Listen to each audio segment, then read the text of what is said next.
Tala flaval fa bobonga momoa tala fong malesi o fonga le laumua mole nei taiao se fulutolo ma te lua felua lima. E fitu tesi ma le lua piliona tala leo fa ingol polo fiti tu fa tasia fa le tupe. E te tono ni usila le tau sanga lua felua fa. Ma e to sama le tesi ma le lua 5% pole se fuluvalu miliona tala le tupe. Na whaau popoi na ilea polo fiti, na si itia tupe mamama i tupe tului, ma na pa ufo ili tupe au whai na ngau, o no ai tālafu le tato ngia ma wha mangalo po bad dates. Na whaalia le whaululunga le kampani o le KPMG, o le tūlanga le lei mai ufa le tupe, e mafua o na o le fina finau o tangata o loo whao ngaina ia au nanga, sa ma whai o na o lātou tali atu, i le taunga tāma le maululunga o pasene tului, whape le taunga tāo le soifu.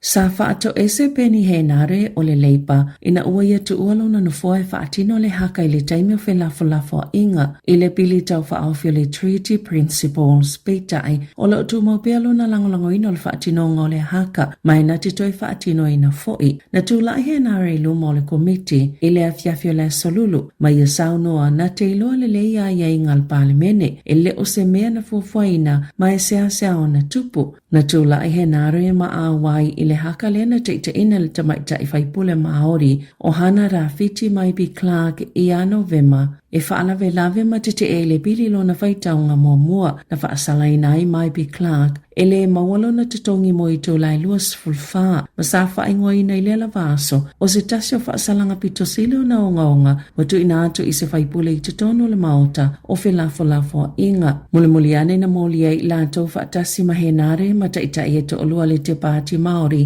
i le Privileges Committee lea sa iloina pena o la tau solia i inga le palemene ma fautua ina fo i pe whaiani whaasalanga ma sa whaaleo i le whaato i senga henare i le afiafia na nafi peitai e tu maupeo na tā mau iana ngā yoinga na awa i le whaatinonga le haka ona o le pili le nei o le Treaty Principles Bill. O se tasi o tō la whono tau whaawhi pito silo na whewhaiwhai a i tangata talo ona i le palemene i le sefulu tasi tau sanga.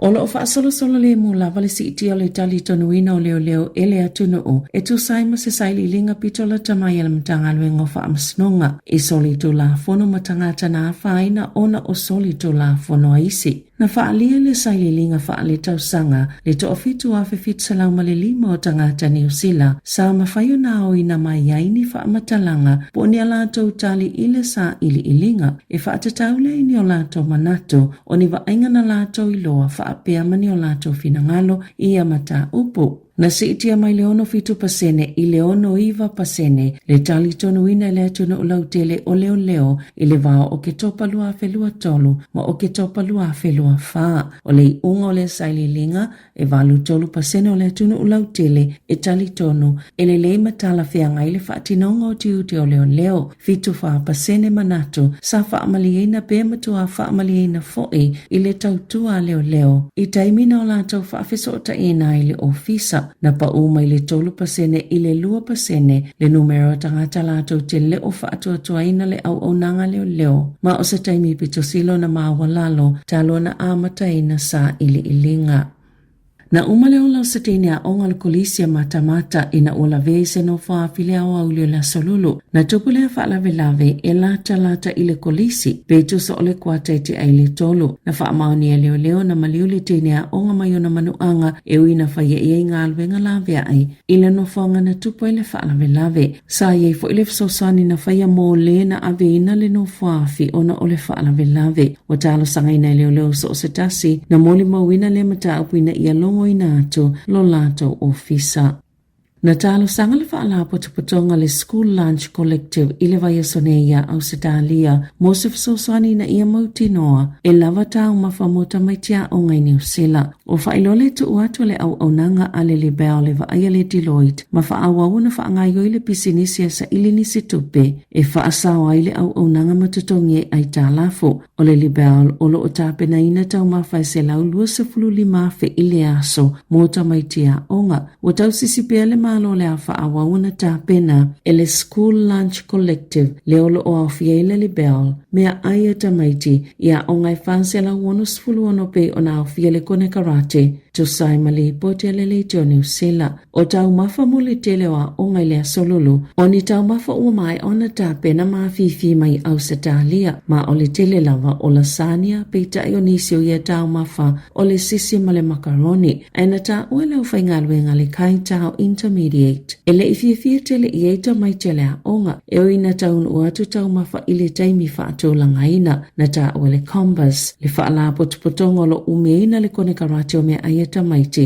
o la whaamauti noa e maua lava tutongi lau whaingaluenga le libel ma whaatino ina pea la tau ngaluenga na ta ua le Deloitte a le o le asolua po o le asolulo le vai asofo e whaalau ilo i naise li poti o le asona na fina sauno e le presidente o whaala potopotonga po le a onga na whailo ato le minista langolangoa onga David Sāmoa le asonga fua e mawhailava o na sui au onanga o whaatino ina le tāpinanga o tau mafa a whanau peita e mulimuliane na sauno Sāmoa le New Zealand e le o iaise manato le malo e fesuia iaia whaala potopotonga na whaamaunia le ofisa le suetu sili wo o atu ni whaamatala e winga i mata au putau i le polo kalame a onga masai loilo pe whaanga solo sesu esu enga pe tu sama leono ta lama leono sfulsene Australia le tau mawhaitasi mo le tamaititi a onga Australia wa whaaluaina le tolu ta lao le tauolo paketi iai mea aia tamaiti a onga New Zealand lalo o le polo kalame ele ta sisi whaafitau le na tula i mai le polo kalame o mea aia tamaiti a onga talo ona suia i lalo le whainga malo o iai nei.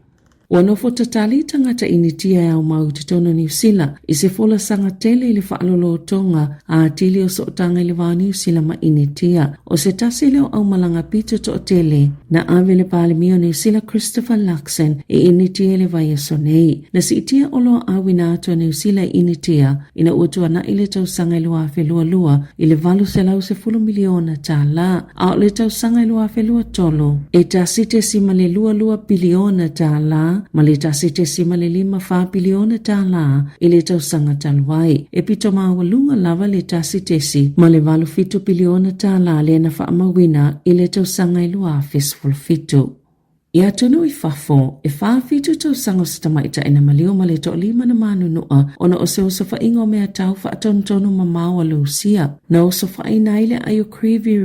Ukraine, be ona ta'wili poti lunga le litio New Zealand, o le a aile o le li Pristino Zelensky, mai le whaatasio na whaatutu ia yoso whainga Lucia, o le asolulu, le ana whailo ile i oe le United States, e to e amata le sosani whaamiliteli, ma le whaasoa ingo le tulanga tau le puipuinga ma Ukraine ina ua mai atala noanga ma whailo a Ukraine o le atalia ina se whautuanga a le United States e tau fiele tau a moaso e tolu se fulu ma Lucia pia whaalia se whaamatalanga to whaatasi Amerika ma Ukraine na whaalia ili whaila utusi o le United States o Marco Rubio ile asolulu taimi New Zealand o la atu ina atu na ile United States ile au ya Lucia ma na whaalia e Rubio ile auto si Tala Ufina ngalo le presidente whaamuta le taua ana nafi ma o lo lato whaanaunaua o le avavio na ioe Lucia ina ia mawhaiana whaangasolo atu le isi vaengalo na lua o wheutanga inga e te tau na whaatau nuu ina vave.